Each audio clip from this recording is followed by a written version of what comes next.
politician's not going to say what I'm saying, because I guess it doesn't work. Probably doesn't work. I don't know why. And by the way, if you spoke to South Korea, you're not going to be enemies. They're actually going to respect you more. They're going to say, finally, they got smart. They're going to actually have more respect.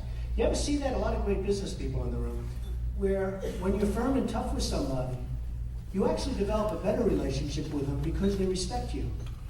Whereas when they make a lot more money because you're stupid, they don't respect you. You don't have as good a relationship.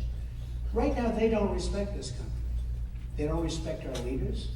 They don't respect what we're doing. And right now, this country is going to be going over a cliff. Now, just in closing, and I think we're going to take a couple of questions, but in closing, I want to say, and I think it's very important, I honestly believe that the upcoming election, if not the, is one of the most important elections ever in this country's history. We have a chance to be great. We have a chance to be an unbelievable power again. And I'm talking about from an economic standpoint. I don't want China in Afghanistan. Why isn't China helping with Libya? You know who gets a lot of their oil from Libya? Not the United States. We get nothing. China. Why aren't they involved? We don't have the right leaders. They don't see it. Now, if I run, and if I win, and that's a big if, this country will be great again. This country will be rich again. And maybe, most importantly of all, this country will be respected again. And thank you very much. It's a great honor.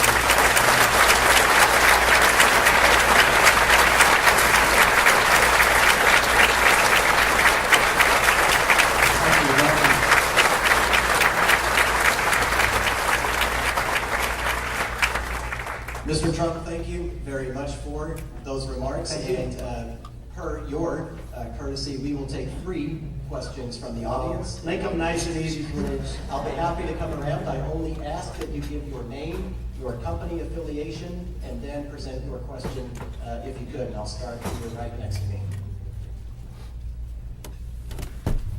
Mr. Trump, thank you very much for coming today. Okay, We appreciate it. Thank you. As a small businessman, Rug business, right? rug business, that's right, thank you. Good negotiator. I'll let him negotiate against China. Those rug guys, they can negotiate. Go ahead, Cy. I know you, Cy. Go ahead. Thank you.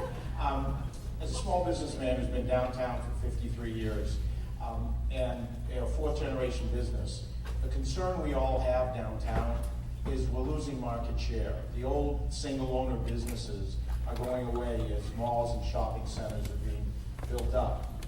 What would you do as you see these downtowns suffering? What would you have as a recommendation for us to maybe change direction and look at it from another point of view, to be viable again, to be healthy again, and we'll have the next generation do well?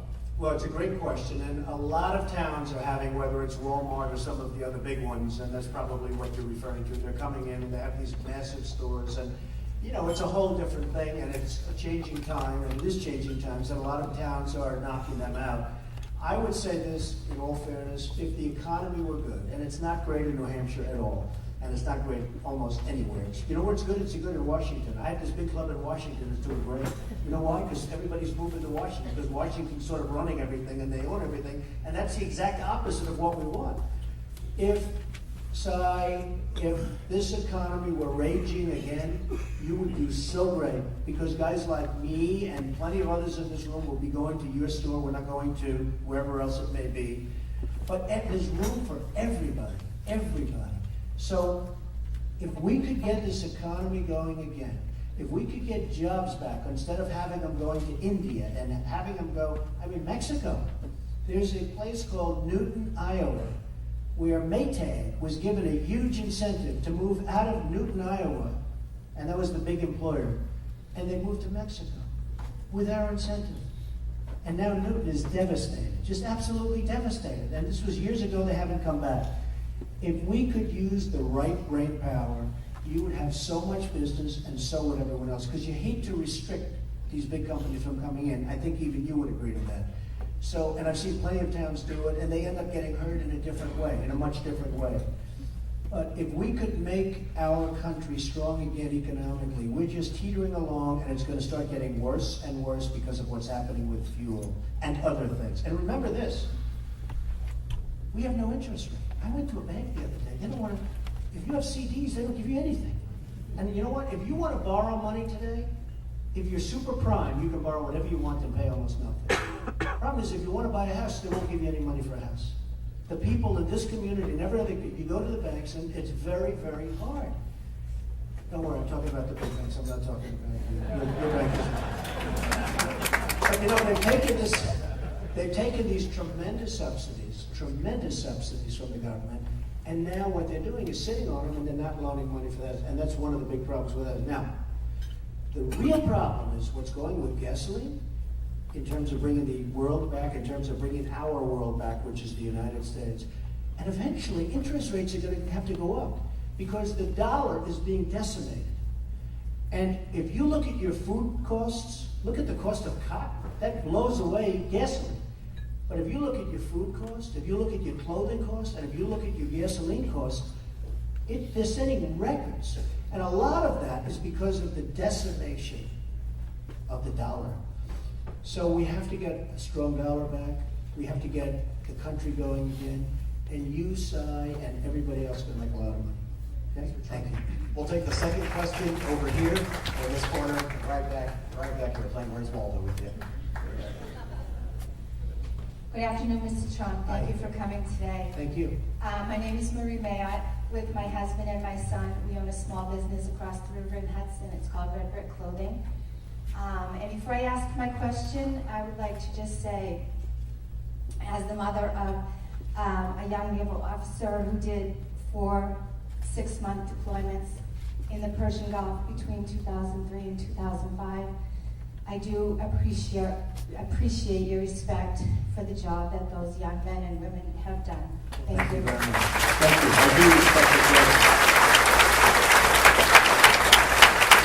My question to you is, you have made some statements about not being a nice guy and being anti-establishment and some things like that.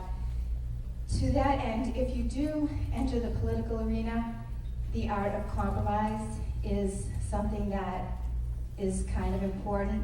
Is that something that a skill that you will develop, or something that you will kind of tap into your inner nice guy at some point, just to get the job done? Okay, it's a very fair question. And she's a comedian. First of all, I hope I am a nice guy. And I say that, but I hope I am a nice guy. And I have a lot of just great say friends. one other thing? Yes, go ahead. I hope the two Johns go head to head in the final of the Oh, okay. I thought she was talking about candidates. I'm trying to figure out which ones. Oh, that's right, the Celebrity Apprentice. That's right. Thank you. Do we have 2 of them named John? Okay, number one, I hope I am a nice guy. But when I say nice, we don't have much room for big negotiations.